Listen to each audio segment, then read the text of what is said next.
السلام عليكم ورحمة الله وبركاته.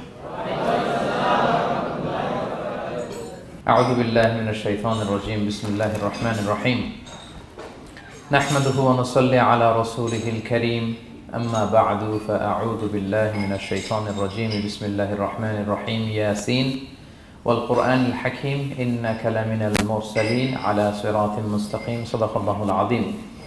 رب اشرح لي صدري ويسر لي امري واحلل عقدة من لساني يفقهوا قولي. সূরা ইয়াসিনের নাম শুনেছেন না আপনারা সবাই? মুখস্থ আছে না অনেকের? আমরা ছোটবেলা থেকে দেখতাম যে আমাদের দাদিরা, নানিরা, মায়েরা, খালারা ওনারা সূরা ইয়াসিন সকালবেলা পড়তেন, তাদের মুখস্থ ছিল সূরা ইয়াসিন। তো সূরা ইয়াসিন দুইটা পারায় একসাথে করে অবস্থিত, 22 এবং 23 পারা। এটা মাক্কি সূরা, ধারাক্রম অনুসারে এটা কোরআনের 36 নম্বর সূরা। এই সূরাটির আয়াত সংখ্যা মোট 83। এই সূরার অনেক ফজিলত আছে, কিন্তু ফজিলতগুলো বেশিরভাগ দুর্বল সনদের। একটা শুধু হাসান পর্যায়ের হাদিস পাওয়া যায়, বাকি সব দুর্বল। তো দুর্বল হলেও সমস্যা নাই, ফজিলতের ক্ষেত্রে দুর্বল হাদিস গ্রহণ করা যায়। কি কি আছে? এক হাদিসে সুনানে তিরমিজির বর্ণনায় রাসূল সাল্লাল্লাহু আলাইহি ওয়াসাল্লাম বলেছেন, ইন্না লিকুল্লি শাইআন কলবান ওয়া কলবুল কুরআনি ইয়াসিন। সব জিনিসের হৃদয় আছে, আর কোরআনের হৃদয়ের নাম হচ্ছে সূরা ইয়াসিন। যে ব্যক্তি একবার সূরা ইয়াসিন পড়ে, সে 10 বার পুরো কোরআন পড়ার সওয়াব পেয়ে যাবে। এটা একটা ফাজিলত। আচ্ছা, আরেক ফাজিলতে আছে, রাসূল সাল্লাল্লাহু আলাইহি ওয়াসাল্লাম বলেছেন, ইকরাউ সূরাতা ইয়াসিন আলা মাউতাকুম। তোমাদের মুমূর্ষদের সামনে বসে সূরা ইয়াসিন পড়ো। মৃত্যু পথযাত্রী এখনই মারা যাবে, অসুস্থ হয়ে পড়ে আছে, তাদের যাতে কষ্ট কম হয়, লাঘব হয়, রাসূল সাল্লাল্লাহু আলাইহি ওয়াসাল্লাম বলেছেন সূরা ইয়াসিন তার সামনে বসে পড়ো। কেন? এটা আমি সামনে বলবো। এগুলো দাঈফ সনদের। হাসান পর্যায়ের একটা মাওকুফ হাদিস আছে, ইবনে আব্বাস রাদিয়াল্লাহু তাআলা আনহু বলতেন যে ব্যক্তি মান ক্বারা ইয়াসিন হিনা ইউসবিহু, সকালবেলা যদি কেউ সূরা ইয়াসিন পড়ে, তাহলে সারা দিনের সব কাজগুলো আল্লাহ তার জন্য সহজ করে দেয়। আবার রাতে যদি কেউ সূরা ইয়াসিন পড়ে, সারা রাতের সব কাজ তার জন্য আল্লাহ তাআলা সহজ করে দেয়। এবং ইবনু কাসির ওনার তাফসির মিন তাজরিবাতিহি, মানে তার এক্সপেরিয়েন্স থেকে, কোনো হাদিস দলিল না, ওনার অভিজ্ঞতা থেকে বলেছেন যে আমি যখনই কোনো বিপদে পড়েছি, সূরা ইয়াসিন তেলাওয়াত করার পর আল্লাহ তাআলা ওই কাজটা আমার জন্য সহজ করে দিয়েছেন। তো এখন সূরা ইয়াসিন বেশি বেশি তেলাওয়াত করবেন তো নাকি? ইনশাআল্লাহ। মাশাআল্লাহ, ঠিক আছে। মাক্কি সূরাগুলোর মূল প্রতিপাদ্য বিষয় হচ্ছে তাওহীদ, রিসালাত, আখিরাত। মাক্কি সূরাগুলো সাধারণত তাওহীদ, রিসালাত এবং আখিরাত নিয়ে কথা বলে। সূরা ইয়াসিনও তার ব্যতিক্রম নয়। এই সূরারও মূল কথা তাওহীদ, রিসালাত এবং আখিরাত। বিশেষ করে পুনরুত্থান, পুনরুজ্জীবন, the concept of resurrection, life after death. মৃত্যুর পরে যে আবার আমরা জাগবো ঘুম থেকে, আবার জীবন হবে, আবার বিচার হবে, এটা বিশ্বাস হয় আপনাদের? হ্যাঁ, মক্কার লোকদের বিশ্বাস হতো না। তারা অবাক হয়ে শুনতো রাসূল সাল্লাল্লাহু আলাইহি ওয়াসাল্লামের কাছ থেকে যে বলে কি, আমরা মরে যাব, পচে যাব, গলে যাব, জীর্ণ শীর্ণ হয়ে যাব, আমাদের হাড্ডি খুঁজে পাওয়া যাবে না, অস্তিত্ব পাওয়া যাবে না, আবার আমরা নাকি জীবিত হব, আবার নাকি উঠবো, আবার বিচার, আবার কি কি বলে মুহাম্মদ। তারা মিলাতেই পারতো না এটা। তো এই জন্য তাদের কাছে দ্য কনসেপ্ট অফ আখিরা, life after death, specially the concept of রেসারেকশনটাকে ক্লিয়ার করার জন্য আল্লাহ তাআলা এই সূরাটা নাযিল করেছেন। তাহলে এই সূরার সেন্ট্রাল থিম, মূল প্রতিপাদ্য বিষয় হচ্ছে পুনরুজ্জীবন বা পুনরুত্থান, মানে আবার যে আমরা পুনরায় উঠবো। বিশ্বাস হয় আপনাদের? হ্যাঁ, এটা কিন্তু মহাসত্য, বিশ্বাস রাখতে হবে আমাদের যে না, মরে গেলে সাময়িক দেখা যায় পচে যায়, কিন্তু আবার আমরা উঠবো। এবং এজন্যই মুমূর্ষু ব্যক্তির সামনে সূরা ইয়াসিন পড়তে বলা হয়েছে। আপনি যখন সূরা ইয়াসিন পড়বেন, তার সামনে কাইন্ড অফ আপনি তাকে বোঝাতে যাচ্ছেন যে আপনি প্রকৃতপক্ষে মারা যাচ্ছেন না, এটা আপনার জীবনের পূর্ণ সমাপ্তি নয়, বরং এটা এই নশ্বর দুনিয়া থেকে আপনার অস্তিত্বের সাময়িক একটা বিদায়। কেউ যে মারা যাচ্ছে, আমার দাদা, আমার বাবা মারা যাচ্ছে, আমরা বিদায় দিচ্ছি, আজীবন হারাই ফেললাম নাকি তারে আমরা? কি সে কি আজীবনের জন্য মিসিং? সাময়িক একটা বিদায়, একটা শর্ট ব্রেক। ওনার অস্তিত্বের এই নশ্বর দুনিয়া থেকে ওনার অস্তিত্বের সাময়িক একটা বিদায়, কিন্তু পরবর্তী দুনিয়ায় তিনি কিন্তু আবার অনন্ত জীবন লাভ করবেন। তার মানে শারীরিক একটা মৃত্যু হচ্ছে, তার রুহের কোনো মৃত্যু নেই, হয় ইল্লিনে নয় সিজ্জিনে। ঠিক কিনা বলেন? আমাদের রুহগুলো কিন্তু মরে না, এটা আল্লাহর অর্ডারে ঢুকেছে, আল্লাহর অর্ডারে বের হয়, হয় ইল্লিনে নয় সিজ্জিনে। বিশ্বাসীদের রুহগুলো ইল্লিনে থাকে, আমাদের রুহগুলো যেন সেখানে থাকে, আমরা আল্লাহর কাছে কামনা করি, আমরা পড়ি আমিন। এজন্যই মৃত ব্যক্তিদেরকে আশাব্যঞ্জক করার জন্য এই সূরাটা, এই সূরার মধ্যে যে কথাগুলো বোঝানো হচ্ছে যে আবার আপনি উঠবেন, আবার জীবিত হবেন, আবার আমরা মিলিত হব, বিচারের মুখোমুখি হব, আবার আমরা জান্নাতে একত্রিত হব, আমাদের গেট টুগেদার হবে, আমাদের রিট্রিট হবে, মানে মৃত্যুর মধ্যে আমরা আনন্দ খুঁজে বেড়াই নাকি? হ্যাঁ, মৃত্যু নিয়ে অনেকের কত ভয়, কিন্তু আমরা তো মৃত্যুই একমাত্র ওয়ে যার মধ্য দিয়ে আমরা আমাদের রবের সাথে সাক্ষাতের গেট ওয়ে। এটা আল্লাহর সাথে সাক্ষাতের প্রথম ধাপ হচ্ছে আপনাকে দুনিয়া ছাড়তে হবে, এছাড়া কি আল্লাহর সাক্ষাৎ পাওয়া যাবে? যাবে না। এই জন্য মৃত ব্যক্তির সামনে আল্লাহর হাবিব সাল্লাল্লাহু আলাইহি ওয়াসাল্লাম রাহমাতুল লিল আলামিন মুহাম্মদ রাসূলুল্লাহ সাল্লাল্লাহু আলাইহি ওয়াসাল্লাম তিনি সূরা ইয়াসিন তেলাওয়াত করতে বলেছেন। তাহলে সেন্ট্রাল থিম ক্লিয়ার সবার কাছে না? এবার আসেন কিছু প্রাইম লেসন, কোর লেসন সূরা ইয়াসিন থেকে।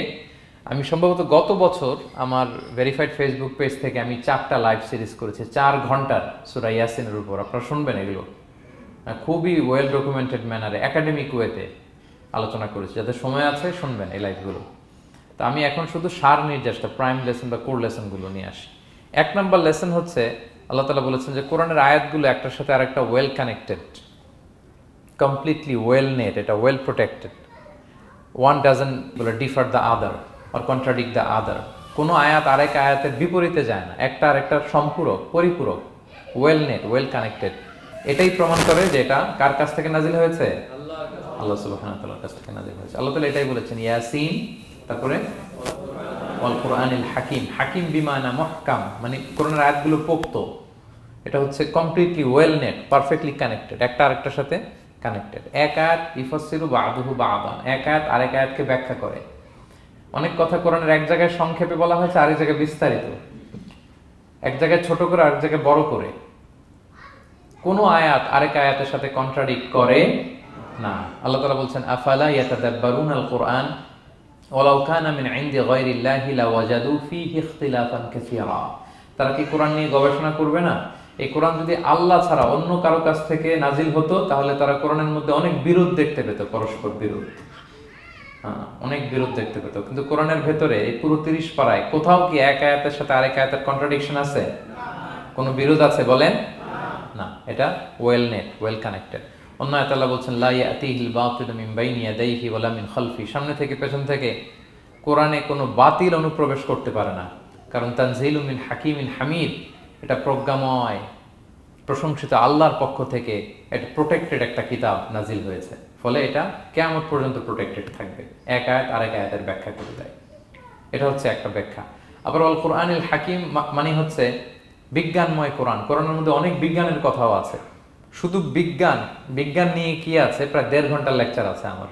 Scientific indications of the Holy Quran, cosmic symbols, natural phenomena, cosmology, embryology, morphology, blah blah blah, অনেক কিছু।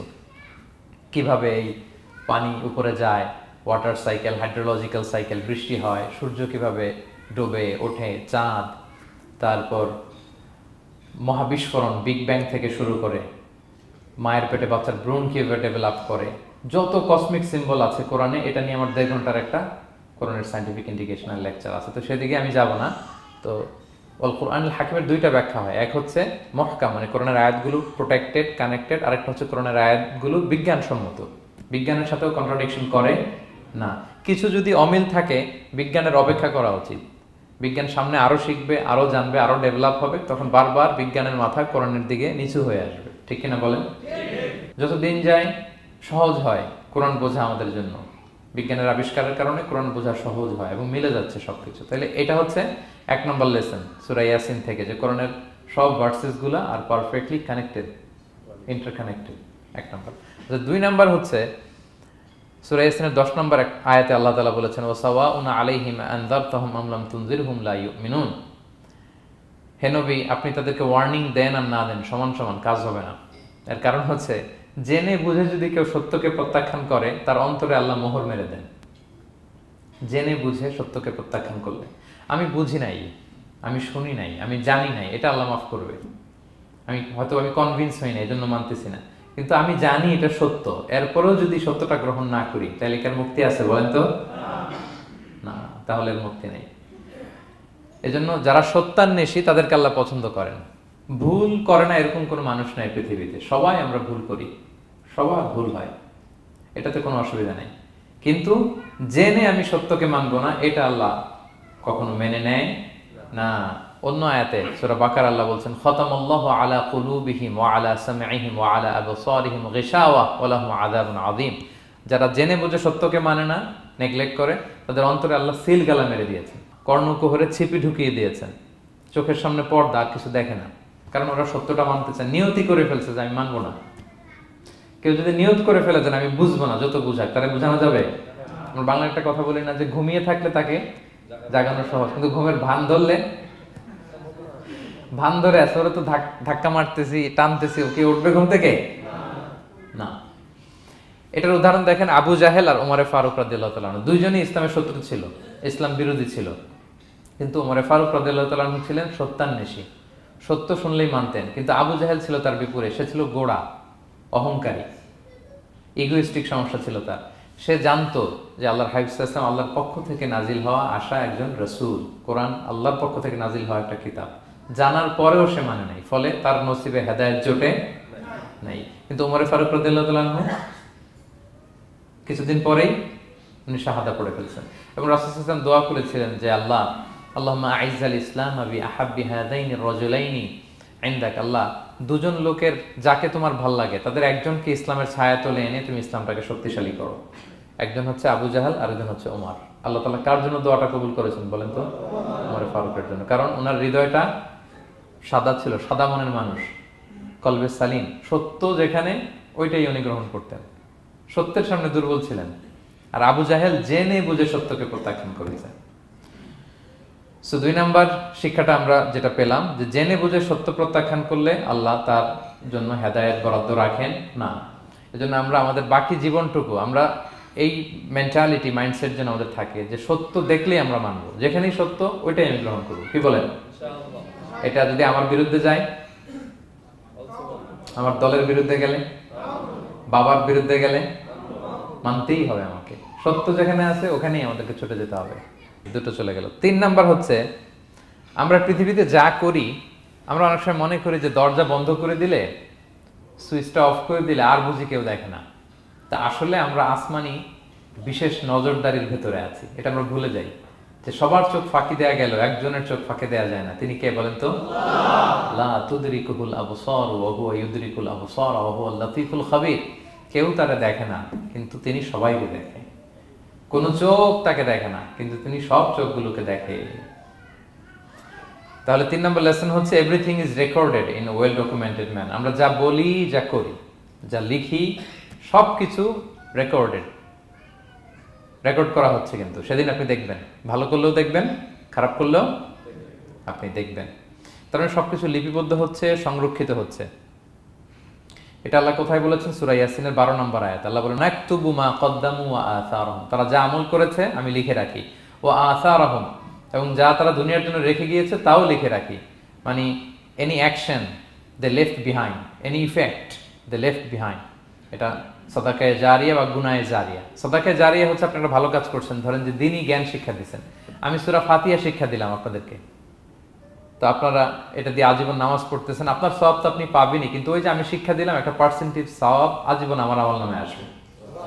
শুধু তাই না, আপনি যে আবার আরেকজনকে সূরা ফাতিহা শিক্ষা দিবেন, সে তার পরবর্তী নেক্সট জেনারেশনকে সূরা ফাতিহা, এইভাবে কিয়ামত পর্যন্ত এই চেইন ধরে সূরা ফাতিহা যত লোক শিখবে তারা তাদের সওয়াব ঠিকই পাবে, কিন্তু তার একটা পার্সেন্টেজ সওয়াব আল্লাহ তাআলা আমার আমল নামায় দিয়ে দিবে। এটাকে বলে আসার। ওয়া নাকতুবু মা কদ্দামু, নিজে যা আমল করলাম আল্লাহ বলে এটাও লিখে রাখছি। ওয়া আসারহুম, any effect you left behind in this দুনিয়া, যেটা আপনি রেখে গেছেন এটাও আল্লাহ লিখে রাখবে। এবং ওয়াকুল্লা শাইইন আহসাইনাহু ফি ইমামিন মুবিন, আল্লাহ বলেন সবকিছু একটা নথির ভেতরে নথিবদ্ধ করে। নথি চিনেন তো না? ডায়েরি। তারপর আমাদের বাংলাদেশে তো যে আগে হাল খাতা করতো না, টালি খাতা বিশাল বড় বড়, এখন আছে কিনা, বিশেষ করে মুদির দোকানে দেখা যায় বড় মোটা মোটা ধপাস করে সে টেবিলের উপর ফেলে, তারপর আপনার নাম দেখে বের করে আপনার কত বাকি, কত দিতে হবে, এই যে টালি খাতা, হ্যাঁ, এই নথি করে রাখছে আল্লাহ তাআলা আমাদের সবকিছু যা করলাম, যেটার ইফেক্ট দুনিয়াতে আমি রেখে গেলাম। এবং অন্য আয়াতে আল্লাহ তাআলা বলছেন মা ইয়ালফিযু মিন কাওলিন ইল্লা লাদাইহি রাকীবুন আতীদ, আমি মুখ দিয়ে যা উচ্চারণ করি সব আল্লাহ তাআলা একজন পর্যবেক্ষক ফেরেশতার মাধ্যমে তুলে রাখেন, সব আপনি দেখতে পাবেন। শুধু তাই না, এখানে একটা স্পেশাল লকেট রেখেছেন আল্লাহ।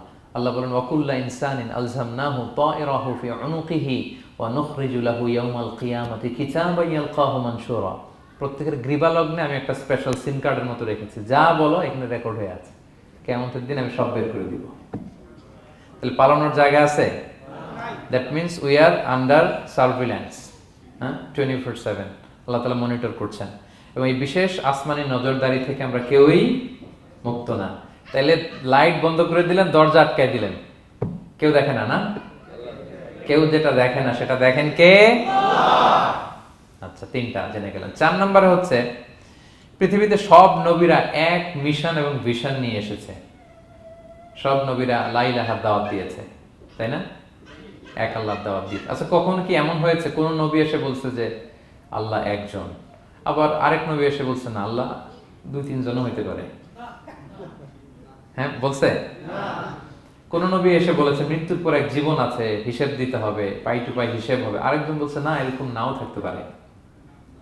এরকম এক নবী এক কথা, আরেক নবী আরেক কথা হয়েছে?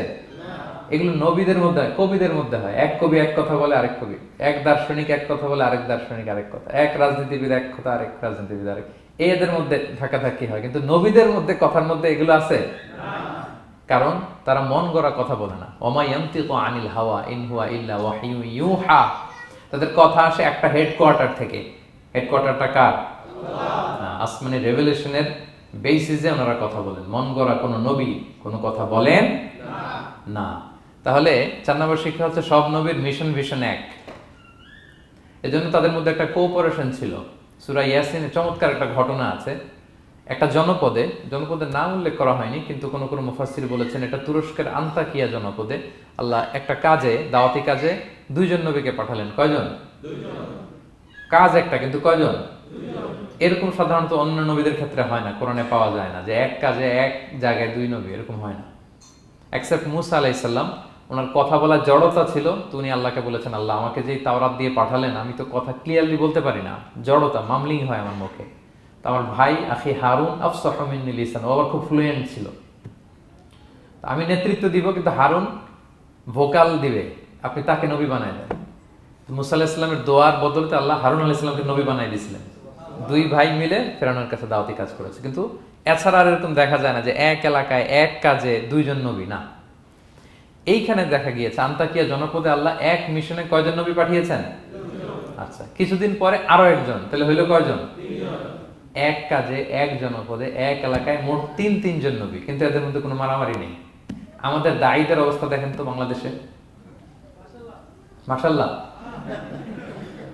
আমাদের প্রত্যেক দায়ীদের একই মিশন না? একই মিশন, একই ভিশন, একই লক্ষ্য, একই ডেস্টিনেশন, কিন্তু কত বিভেদ, কত বিরোধ দেখেন। আল্লাহ তাআলা সূরা ইয়াসিনের 14 নম্বর আয়াতে বলছেন ইদ আরসালনা ইলাইহিম মুসনাইন, প্রথম 2 জন নবী পাঠালাম একটা মিশনে, ফাআজ্জাজনা বিসালিস, এবং 3য় জন দিয়ে আরো এদেরকে মজবুত করলাম, ফাকালু ইন্না ইলাইকুম মুরসালুন, তারা যে 3 জন একই কথা বলে যে আমরা রাসূল হয়ে এসেছি। তাহলে দেখেন নবীদের মধ্যে পারস্পরিক শ্রদ্ধাবোধ ছিল। বড় নবী, ছোট নবী, প্রধান বক্তা, দ্বিতীয় বক্তা, তৃতীয়, এগুলো ছিল না। এই 3 নবীর মধ্যে প্রধান নবী, দ্বিতীয় নবী, তৃতীয় নবী আছে নাকি?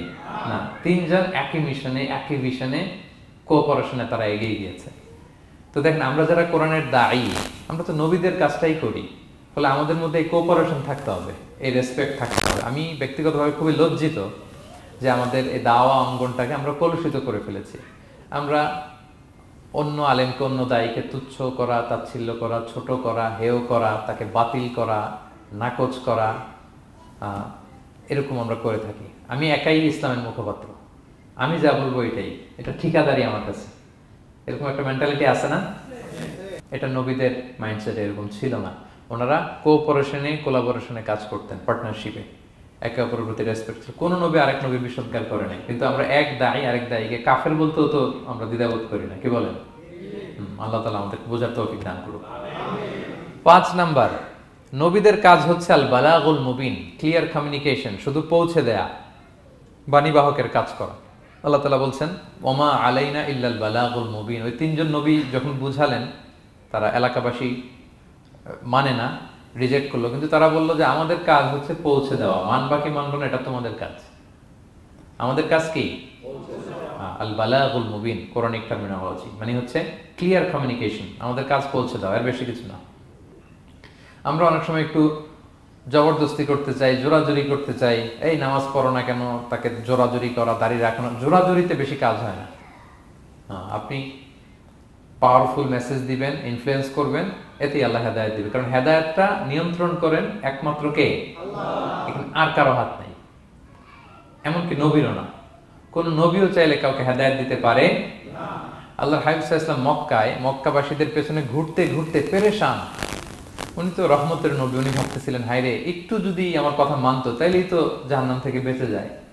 আরেকটু দাওয়াত দেই, সকালে দেই, দুপুরে দেই, বিকেলে দেই, রাতে দেই। তাদের পিছনে ঘুরতে ঘুরতে রাসূল সাল্লাল্লাহু আলাইহি ওয়াসাল্লাম পেরেশান হয়ে যেতেন।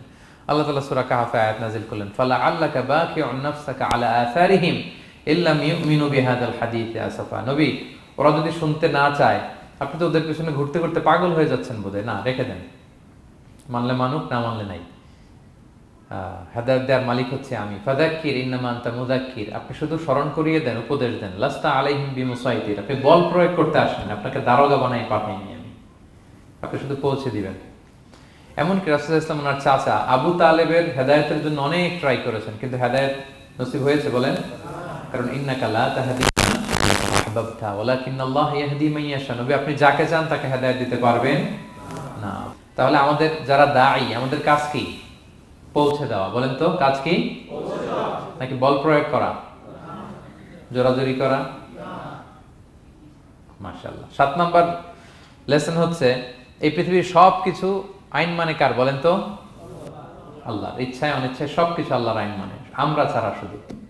আকাশ, জমিন, বাতাস, বৃষ্টি, মেঘমালা, পাহাড়, সাগর, নদী, সূর্য, চন্দ্র, সব আইন মানে কার?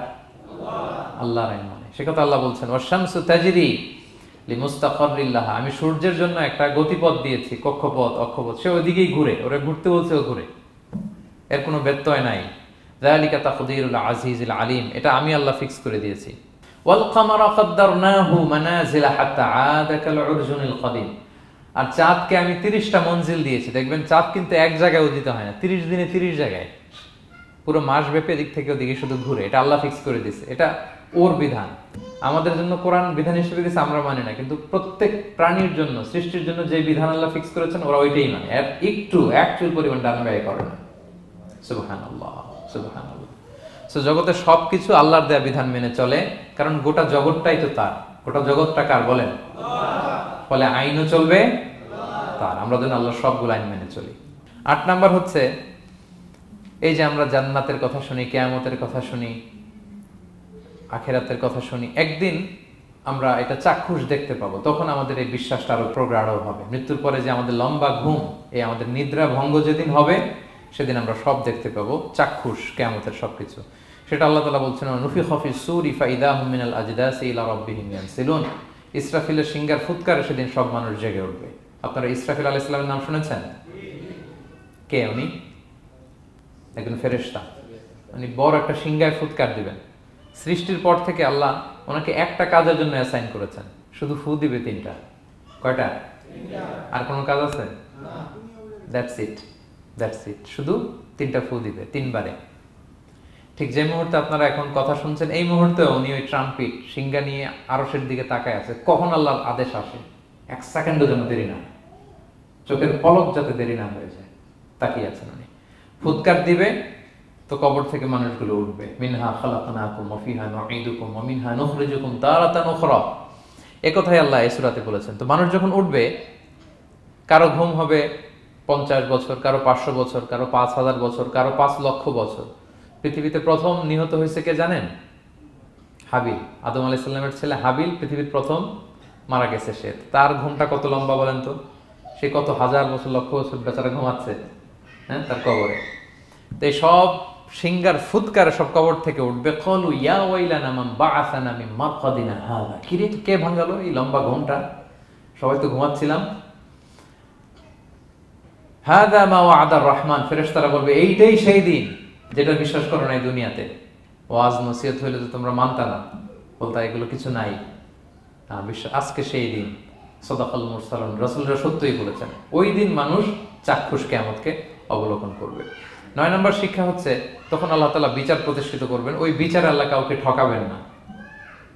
বলেন তো, আল্লাহর বিচারে কোনো পার্সিয়ালিটি আছে? না। কোনো ঘুষ দেওয়ার সিস্টেম? না। স্বজনপ্রীতি আছে?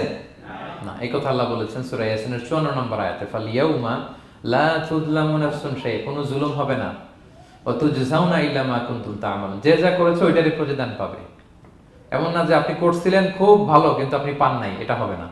যার যে রিওয়ার্ড পাওয়ার কথা ওইটাই পাবেন, কারণ আল্লাহ জুলুম করেন না। ওমা আনা বিযাল্লামিন লিল আবিদ, আল্লাহ বলে আমি আমার বান্দার প্রতি বিন্দু পরিমাণ জুলুম করি না। ওয়া নাদউল মাওয়াজিনাল কিসতা লিয়াউমিল কিয়ামা ফালা তুযলামু নাফসুন শাইআ, সেদিন আমি ন্যায় বিচারের মানদণ্ড স্থাপন করব, ওখানে একটা চুল ফেললেও এটা ওজন নাই। ফামান ইয়ামাল মিসকালা যাররাতিন খায়রান ইয়ারা ওয়া মান ইয়ামাল মিসকালা যাররাতিন শাররান ইয়ারা, অনুপরিমাণ ভালো করলে ভালো পাবেন। এই যে সে লিল্লাহি তাকবীর বলছে, সওয়াব হইছে না? সে ওই দিন আমলনামায় দেখবে কি রে, অমুক এক মাহফিলের মধ্যে আমি লিল্লাহি তাকবীর বলছিলাম, এইটার এতগুলা সওয়াব। তারপরে এই যে আপনারা আল্লাহু আকবার বলছেন, এতে সওয়াব হইছে না? তো এরকম ছোট্ট ছোট্ট প্রতি মুহূর্তে একজন রাস্তা চেনে না, রাস্তা দেখাই দিলেন, একজন একটা ভালো উপদেশ দিলেন। হ্যাঁ, এইভাবে ছোট্ট ছোট্ট যত ভালো কাজ সব পাবেন, ছোট্ট ছোট্ট খারাপ কাজ সব সেদিন পাবেন, কোনো জুলুম হবে না। আচ্ছা, 10 নম্বর শিক্ষা হচ্ছে যারা জান্নাতে যাবে, জান্নাতের একটা ফিচার হচ্ছে, মেজর ফিচার, জান্নাতে যে জান্নাতীরা যা চাবে তাই পাবে, কোনো না নাই সেখানে, যার যেটা মনে চায়। এটা সূরা ইয়াসিনের 57 নম্বর আয়াত আল্লাহ বলেছেন, লাহুম ফিহা ফাকিহা ওয়া লাহুম মা ইয়াদদাউন, সেখানে অজস্র অঢেল সুস্বাদু মুখরোচক ফলমূল থাকবে। দুনিয়াতে এক ফলে এক মজা, আনারসের মজা তরমুজে নাই, তরমুজের মজা আমে নাই, আমের মজা বাঙ্গিতে নাই, বাঙ্গির মজা কাঁঠালে নাই, কাঁঠালের মজা ডুরিয়ানে নাই। যেইটা খাবেন ওইটা স্বাদ। জান্নাতে এক ফলের ভেতরে 1000 রকমের স্বাদ আল্লাহ ঢুকাই দিবে। আচ্ছা, দুনিয়াতে যে কমলা খান, কমলার ছোলা খান, হ্যাঁ, ডাব যে খান, ডাবের ছোলাটা খান, শুধু পানি, ওইখানে ডাবের চেয়ে আর ডাবের ছোলা মজা লাগবে। কমলার চেয়ে কমলার ছোলা হবে আরো সুস্বাদু। মানে ওইটার ফিচারের সাথে দুনিয়ার ফিচারের কোনো তুলনাই হয় না, নো কম্পারিজন। যা চাবে তাই পাবে। ইয়াসিনের 11 নম্বর শিক্ষা হচ্ছে সেদিন নিজের হাত পা নিজের বিরুদ্ধে সাক্ষী দিবে যারা জাহান্নামে যাবে। কারণ জাহান্নামীরা বলবে না আল্লাহ করি নাই, তোমার ফেরেশতারা ভুলে লিখছে, আল্লাহ আরেকজনের আমলনামা আমারে দিয়ে দিছে, এই অনেক ধরনের অজুহাত। তখন আল্লাহ তাআলা তার মুখটাকে সিলগালা করে দিবেন। ফালইয়াউমা নাখতিমু আলা আফওয়াহিহিম ওয়া তুকাল্লিমুনা আইদিহিম ওয়া তাশহাদু আরজুলুহুম বিমা কানু ইয়াকসিবুন। আল্লাহ বলে তোমার মুখ আমি সিলগালা করে দিলাম, হাত কথা বলবে, তখন পা সাক্ষী দিবে কোথায় যে এই পাপটা করছেন। আপনি অবাক হন, কি রে, এই হাতে তো কত আংটি পরলাম, এরপর কত লোশন মাখলাম, হ্যাঁ, কত সুন্দর বডি ওয়াশ দিয়ে হাতটাকে ক্লিন রাখলাম, তারপর হাতের মধ্যে গ্লাভস পরলাম, হাত পা কত যত্ন আমি নিলাম, এই হাত পা আমার বিরুদ্ধে কথা বলে। রাগে মানুষ বলবে ওয়াকালু লিজুলুদিহিম লিমা শাহিদতুম আলাইনা, কি রে আমার বিরুদ্ধে কথা বলিস কেন? তখন হাত পা বলবে ক্বালু আনতাকানাল্লাহ আল্লাযী আনতাকা কুল্লা শাই, ওই আল্লাহ আজকে আমাকে কথা বলার সুযোগ দিয়েছে, যে আল্লাহ চাইলে যে কাউকে যে কোনো সৃষ্টিকে কথা বলার সুযোগ দিয়ে থাকে। পাথরকে আল্লাহ জবান দিতে পারেন, দিয়েছেন। রাসূল সাল্লাল্লাহু আলাইহি ওয়াসাল্লাম মক্কার শিয়াবের মধ্য দিয়ে যখন হাঁটতেন, অনেক পাথর রাসূল সাল্লাল্লাহু আলাইহি ওয়াসাল্লামকে সালাম দিয়ে বলেছেন, আসসালামু আলাইকা ইয়া নবী আল্লাহ, হে আল্লাহর নবী আপনাকে সালাম। কে দিয়েছে সালাম? পাথর। মরা খেজুর গাছ কেঁদে উঠেছে নবীর জন্য, তার মানে এগুলোর ভিতরে প্রাণের সঞ্চার করেছেন কে? আল্লাহ। সেদিন হাতের ভেতরে আল্লাহ তাআলা কথার শক্তি দিবেন। আপনার হাত আপনার বিরুদ্ধে, পা বিরুদ্ধে, আপনার বডি আপনার বিরুদ্ধে সাক্ষী দিবে। সো খবরদার, অতটুকু পাপ করি যতটুকু পাপের শাস্তি বহনের ক্ষমতা আমার আছে, একটু হিসাব মিলিয়ে নিই আমরা। 12 নম্বর লেসন হচ্ছে যে আমরা শক্তিশালী হই, ছোট থেকে বড় হই, এরপরে আবার দুর্বল হয়ে যায়। আল্লাহ বলেন ওয়ামান নুআম্মিরহু নুনাক্কিসু ফিল খালকি আফালা ইয়াকিলুন, আমি যখন কারো বয়স বাড়িয়ে দেই তাকে আবার দুর্বল করে দেই। এটাই জীবন চক্র। দেখেন, শৈশব দিয়ে শুরু, তারপর কৈশোর, তারুণ্য, যৌবন। যৌবনের কথা চিন্তা করে তো বেশিরভাগ যুবক কি শক্তি গায় না, যা খায় ওইটাই হজম হয়ে যায়। ওভারটাইম করতে পারি, লাগাতার কাজ করতে পারি, মানে অনেক ক্যাপাসিটি। কিন্তু সেই আপনি যখন 60, 70, 80-তে যাবেন আর পারা যায় না, তখন একটা লাঠি লাগে। কি লাগে? আরো বাড়লে 90 যখন হয়ে যায়, 100, তখন ওই যে ছোট বাচ্চারা ওরা যা বলতেছে এরকম, ওরা যেরকম বোঝে না ওইরকম বোঝে না। বাচ্চাদেরকে এদিকে খাবার দিলে দেখবেন যে এদিক দিয়ে পড়তেছে, মুসজিদ। ওই মুরব্বীরও এরকম, বাচ্চাদের প্যাম্পাস পরানো লাগে, যেখানে রাখে পেশাব পায়খানা, মুরব্বীরাও এরকম 90, 80 এদেরও পরানো লাগে, এদেরও আর কন্ট্রোলটা থাকে না। তাহলে দেখেন, this is our life cycle. এভাবেই তারুণ্য, যৌবন, প্রৌঢ়ত্ব, এরপর আবার বার্ধক্য। আল্লাহ বলে এরপরও তোমরা বুঝবে না? আল্লাহ বুঝাতে চাইলেন যে আল্লাহ এক দেহে এত রূপ আনতে পারে, সে আল্লাহকে আবার তোমাদেরকে জীবিত করতে সক্ষম না? কারণ এই সূরার মূল কথা হচ্ছে পুনরুজ্জীবন, রেসারেকশন। আল্লাহ বারবার ঘুরিয়ে ফিরিয়ে নানা আয়াত দিয়ে বুঝাতে চাচ্ছেন যে আমি তোমাদেরকে আবার পুনরায় জীবিত করতে পারি। তো যে আল্লাহ এত কিছু করতে পারে, সে আবার আমাদেরকে জীবিত করতে পারে না? বলেন। আচ্ছা, 13 নম্বর শিক্ষা হচ্ছে অতীত ভুলে যাওয়া। এটা আমাদের জীবনের জন্য অনেক বড় বোকামি। আমরা ভুলে যাই অনেক সময় আমরা কি ছিলাম, কোথায় ছিলাম, ভুলে যাই। আল্লাহ বলেন, আওয়ালাম ইয়ারাল ইনসানু আন্না খালাকনাহু মিন নুতফা ফাইদা হুয়া খাসীমুম মুবিন। মানুষ কি দেখে না যে ওদেরকে আমি কোত্থেকে সৃষ্টি করছি? দেখেন, আমাদের এত বড় বাড়ি গাড়ি, আমাদের এত নাম যশ খ্যাতি, আমরা আদিতে কি ছিলাম? সামান্য এক ফোঁটা বীর্য। বাবার পিঠ থেকে মায়ের গর্ভে ছোট্ট একটা পানি থেকে আমাকে সৃষ্টি করেছেন কে? আল্লাহ। এই সৃষ্টির আগে তো কিছুই ছিলাম না। আপনার বয়স এখন 50। আচ্ছা, 500 বছর আগে আপনি কই ছিলেন বলেন? আপনার দাপটে তো আজকে থাকা যায় না এই পৃথিবীতে। সব নাকি আপনার, এরকম বলে না? সব আমার, আমার পাওয়ার, আমার ক্ষমতা। আজ থেকে জাস্ট 500 বছর আগে আপনি কই ছিলেন? আপনার কোনো নাম ছিল? আপনার কোনো গ্রাম ছিল? কোনো অ্যাড্রেস ছিল? কোনো খ্যাতি ছিল? দাপট ছিল? লোক লস্কর কিছু ছিল? ক্ষমতা আসলো কোত্থেকে আপনার? আল্লাহ বলে, হাল আতা আলাল ইনসানি হিনুম মিনাদ দাহরি লাম ইয়াকুন শাইআম মাযকুরা। মানুষকে দেখে না যে একটা সময়ও কিছুই ছিল না? কিছুই তো ছিল না। তুমি অস্তিত্বহীনতা থেকে তোমার অস্তিত্ব আল্লাহ দিলেন দয়া করে, ছোট্ট ছোট্ট করে মায়ের পেটে এতটুকু থেকে।